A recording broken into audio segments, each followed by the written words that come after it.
ಮಾಡ್ತಾರೆ ಸ್ವಾಮೀಜಿ. ಯಾಕಂದ್ರೆ ರಾಮಕೃಷ್ಣರ ಮಹಾಸಮಾಧಿಯ ನಂತರ ಸ್ವಾಮೀಜಿಯವರು ಭಾರತವನ್ನು ಪರ್ಯಟನೆ ಮಾಡ್ತಾರೆ, ಭಾರತದ ಜನಜೀವನವನ್ನು ಅಧ್ಯಯನ ಮಾಡ್ತಾರೆ. ಇಲ್ಲಿಯ ಬಡತನ, ಅನಕ್ಷರತೆ, ಇಲ್ಲಿಯ ಜನರ ಅಸಮಾನತೆಗಳು, ಅಸ್ಪೃಶ್ಯತೆ, ಇವೆಲ್ಲ ಸಮಸ್ಯೆಗಳನ್ನ ಚಿಂತನೆ ಮಾಡ್ತಾರೆ.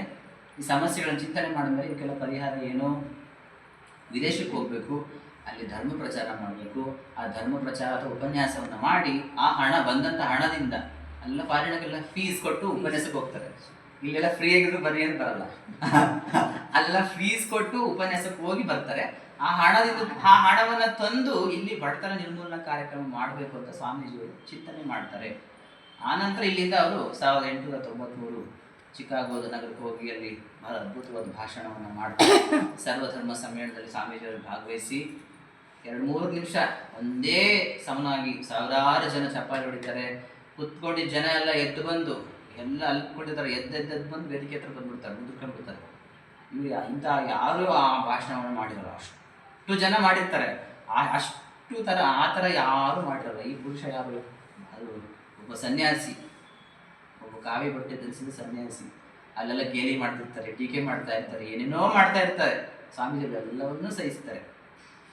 ಯಾರೋ ಲೆಟರ್ ಬರೀತಾರೆ, ಇಲ್ಲಿಂದ ಯಾರೋ ಅಪಪ್ರಚಾರ ಮಾಡಿದ್ರು ಸ್ವಾಮೀಜಿಗಳು ಅಮೇರಿಕದಲ್ಲಿ ವೇಷಗೃಹದಲ್ಲಿ ಹೋಗ್ಬಿಡ್ತಾರೆ, ಹಾಗೆ ಹೀಗೆ ಅಂತ ಅಪಪ್ರಚಾರ ಮಾಡ್ಲಿಕ್ಕೆ. ಅಂದರೆ ಅಂಥ ಮಹಾಪುರುಷರನ್ನೇ ಬಿಟ್ಟಿಲ್ಲ ನಮ್ಮ ನಿಮ್ಮ ಅಂದರೆ ಯಾಕೆ ಹೇಳ್ತಾ ಇದ್ದೇನೆ ಈ ವಿಷಯ ಅಂತಂದರೆ, ಯಾರನ್ನೂ ಬಿಡಲ್ಲ ಅಪಪ್ರಚಾರ ಅಂತ. ಅವ್ರನ್ನ ಸ್ವಾಮೀಜಿಯವ್ರಿಗೆ ಹೆಸರು ಕೆಡಿಸ್ಬೇಕಂದ್ರೆ ತುಂಬ ಪ್ರಯತ್ನ ಪಟ್ಟರು, ಅಲ್ಲಿಯೇ ಪ್ರಯತ್ನ ಪಟ್ಟರು, ಕ್ರೈಸ್ತ ಮಿಷನರಿಗಳೇ ಪ್ರಯತ್ನ ಪಡ್ತಾರೆ.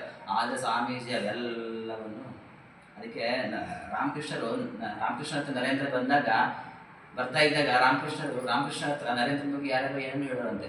ಆಗ ರಾಮಕೃಷ್ಣರು ನರೇಂದ್ರ ಬಗ್ಗೆ ಹೇಳ್ತಾರೆ, ನೀವು ಏನು ಹೇಳಿದ್ರು ನನ್ನ ನರೇಂದ್ರ ಮಾತ್ರ ಆಗಲ್ಲ, ನನ್ನ ನರೇಂದ್ರ ಪರಮ ಪರಿಶುದ್ಧ. ಅಲ್ಲಿ ಆಮೇಲೆ ಅವ್ನು ಏನು ತಿಂದ್ರೂ ಅವನ ದೇಹಕ್ಕೆ ಏನೂ ತಟ್ಟಲ್ಲ.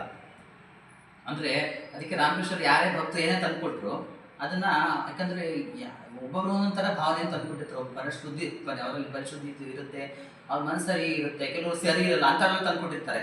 ಅಂಥ ಪ್ರಸಾದಗಳನ್ನು ರಾಮಕೃಷ್ಣ ತಿನ್ನೋಕ್ಕಾಗಲ್ಲ. ಅಂಥ ಸಂದರ್ಭದಲ್ಲಿ ಏನು ಮಾಡ್ತಾರೆ, ನರೇಂದ್ರ ಕೊಟ್ಟು ಕಳಿಸಿರ್ತಾರೆ. ಅಂದರೆ ನರೇಂದ್ರನಿಗೆ ಎಲ್ಲವನ್ನೂ ಜೀರ್ಣಿಸಿಕೊಳ್ಳೋ ಶಕ್ತಿ ಇದೆ ಅಂತ. ಹಾಗಾಗಿ ನರೇಂದ್ರನ ಆ ವಿಷಯ ನಾವು ಈ ಆಶ್ರಮದ ಪ್ರತಿದಿನ ಮಾತಾಡಿ ಓದ್ತಾ ಇದ್ದಾರೆ. ವೀರ ಸನ್ಯಾಸಿ ವಿವೇಕಾನಂದ ಅಂತ ಆ ಪುಸ್ತಕದಲ್ಲಿ ಇವೆಲ್ಲ ಬರುತ್ತೆ. ಯಾಕೆ ಹೇಳಿದೆ ಅಂತಂದರೆ, ಇವೆಲ್ಲವೂ ಒಂದಕ್ಕೊಂದು, ಅಂದರೆ ಮಹಾತ್ಮರು ಹೇಗೆ ಸಮಸ್ಯೆಗಳಿಗೆ ಸ್ಪಂದಿಸ್ತಾ ಇರ್ತಾರೆ, ಮತ್ತು ಜಗತ್ತಿನಲ್ಲಿ ಆಗುವ ಕಷ್ಟಗಳಿಗೆ ದುಃಖಗಳಿಗೆ ಸ್ಪಂದಿಸ್ತಾ ಇರ್ತಾರೆ. ಎಲ್ಲೋ ನಡೆಯುವ ಘಟನೆಗಳು ಅವ್ರಿಗೆ ಗೊತ್ತಾಗುತ್ತಲ್ಲ ಅಲ್ವಾ. ಸ್ವಾಮೀಜಿಯವರು ದಿಢೀರಂತ ಎದ್ದು ಬಂದು ಹತ್ತಿರ ಬೀಳ್ಕೊಡೋದ್ರಿಂದ ಹೊರಗಡೆ ಬಂದು ಅಳ್ತಾರೆ, ಆಕ್ರಂದನ ಮಾಡ್ತಾರೆ, ಎಲ್ಲೇನಾಗ್ತಾ ಇದೆಯೋ ಅಂತ ಅಲ್ವಾ. ಬಗ್ದಾಗ ಏನಾದರೂ ಬರ್ತಾರೆ ಅಂತ ನೋಡ್ತೀವಿ ಅಲ್ವಾ. ಅಂದರೆ ಎಷ್ಟು ಅದಕ್ಕೂ ನಮಗೂ ಎಷ್ಟು ವ್ಯತ್ಯಾಸ.